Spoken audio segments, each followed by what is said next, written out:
যখন তুমি নিজের রক্তের মানুষের দ্বারা কষ্ট পাবে, তখন তুমি একবার নবী ইউসুফ আলাইহিস সালামের কথা মনে করো। তিনি কিভাবে নিজের ভাইয়ের দ্বারা প্রতারিত হয়েছিল। যখন তোমার বাবা মা না বোঝে তোমার বিরুদ্ধাচরণ করে, তখন নবী ইব্রাহিম আলাইহিস সালামের কথা মনে করো। তার বাবা তাকে আগুনে নিক্ষেপ করায় ভূমিকা রেখেছিল। যখন তুমি সমস্যা থেকে পরিত্রাণের জন্য কোনো পথ পাবে না, তখন ইউনুস আলাইহিস সালামের কথা ভেবো। তিনি কতটা সময় তিমি মাছের পেটে আটকা পড়েছিল। যখন তোমার নামে কেউ মিথ্যা অপবাদ ছড়িয়ে দেবে, তখন মা আয়েশা রাদিয়াল্লাহু আনহার কথা মনে করো। তার নামে পুরো শহর জুড়ে কুৎসা রচনা করা হয়েছিল। যখন তুমি অসুস্থ ব্যথার যন্ত্রণায় কাতরাতে থাকো, তখন নবী আইয়ুব আলাইহিস সালামের কথা ভেবো। তিনি ভয়ঙ্কর এক ভাইরাসজনিত রোগে আক্রান্ত হয়ে তোমার থেকে বেশি কষ্ট পেয়েছিল।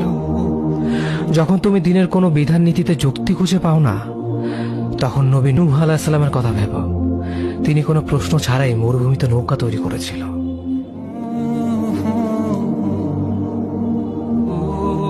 যখন তুমি আত্মীয়স্বজন, পরিবার, বন্ধু বান্ধবের কাছে হাসির পাত্রে পরিণত হও, তখন তুমি শেষ নবী হযরত মুহাম্মদ সাল্লাল্লাহু আলাইহি ওয়াসাল্লামের কথা ভেবো। রাসূল সাল্লাল্লাহু আলাইহি ওয়াসাল্লাম বলেছিলেন, সবচেয়ে বড় পরীক্ষা দিয়েই সব থেকে বড় পুরস্কার আসে।